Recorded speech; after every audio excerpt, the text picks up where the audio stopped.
That is me, and I've got to. So Lori's going to do this for me, right, Lori? Are we going to do it So what? then? If it's a presentation, 10 minutes. Oh, really? I didn't realize It's commissioners not were on the subject to presentation? that. It's not under the Comes with presentation. presentation. I'll defer to our attorney on that. I think you could go either way. If it comes from a commissioner, it's generally not a presentation. Yeah. I'll withdraw it then. Depends on which commissioner it is, right, Adam? No. Use that for constant. So whatever you. Words were not heard. No, because we'll have an email for long, won't we, Jack? Is this roads or is this code? This is code enforcement.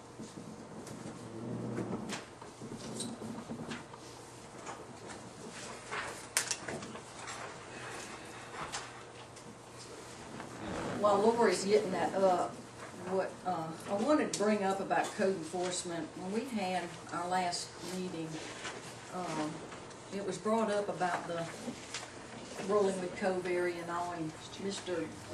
Dennis Corey, I think his name was,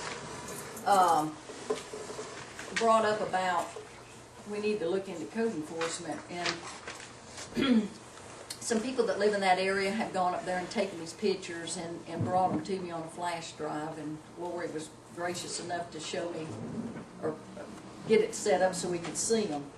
But the list that I handed out to you here, the first thing is a list of Mr. Whitley's houses out in that area. And Sheriff Roper and I both had talked about this. We've got a problem pretty much with one landlord out there whose most of these houses are. Now, not all of these houses are his houses, but most of them are, and most of them are in serious disrepair.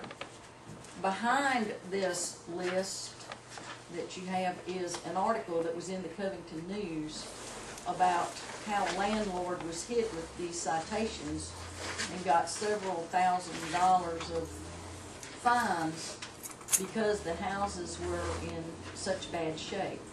And these houses here are in such bad shape. Laura, if you want to just go ahead and show the slideshow, that there is really questionable if they should be occupied.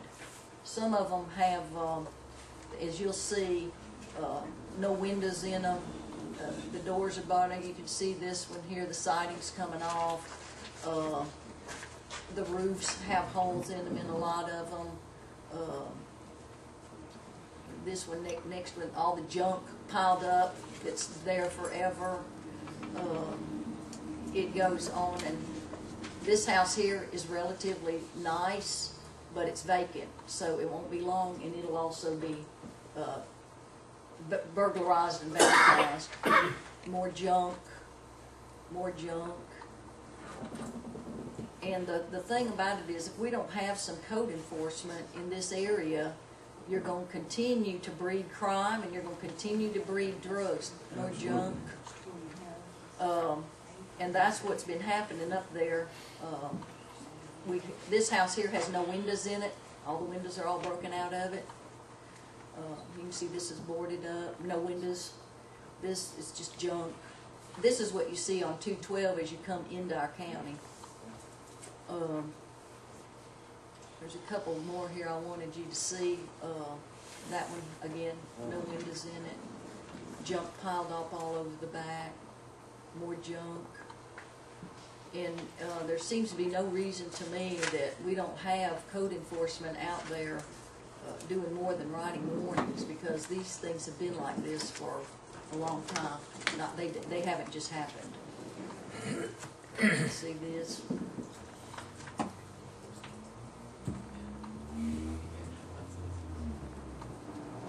This one here has no windows in it either. This one right here, I want you to see the next picture. The whole yard is filled with tires, which is certainly a violation. So we've got this house, I think that's the last one. That one has burned. In fact, the person that was in it died, and nothing's been done about it. It's still sitting there. So we've got these problems here, and the very last page you have shows you the number of warnings that were issued, which is very few for this area. And what's happened is this area has been allowed to degrade like this, and then you've got the crime and the drugs, the burglaries, and they've spilled over into Alcovy Shores. Well, some of this is Alcovy Shores, and then it's spilled over now into Turtle Cove. So if we don't expand our code enforcement or expect them to do something in this area a lot more, we need them to target houses that need to be inspected to ensure proper occupancy in a safe and healthful environment. And right now we've got filth and despair. Jack said they've got 200 empty houses in Turtle Cove, and I understand there's 54 more in foreclosure, which means you're going to have more burglaries because you've got empty houses. So what I'm suggesting is that this board look very strongly at stronger code enforcement, which, just like this article from the Covington News shows, we can not only enforce the code enforcement, but it will bring revenue into our county. Because if we're going to start citing these places for this kind of thing, you know, I'm not interested in code enforcement and they go out there and tell somebody to cut the grass. That's not the code enforcement I'm interested in. I'm interested in code enforcement where you've got this kind of stuff that, you know as well as I do, all the junk sitting around out there, you're breeding rats and everything else.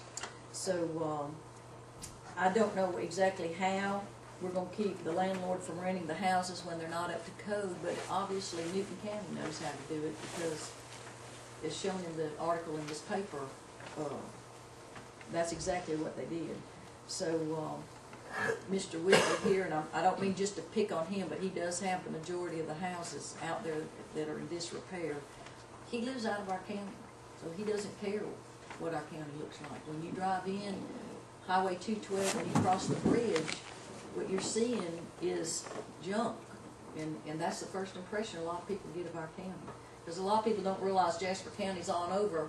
They realize once they cross the bridge, across the lake, and that's Jasper County. So I'm asking that the board help the people in this area, and let's tighten up our code enforcement and give them some direction so that we know something's going to be done, and we can maybe help stop some of the vandalism and crime and all that's going on in the area once you start cleaning it up. And the people up there are interested in doing that. Is Ms. Har passed the thing out, and we're going to have another meeting, and they'd already had one meeting, so they're definitely interested in doing something and helping themselves, but we've got to give them some support.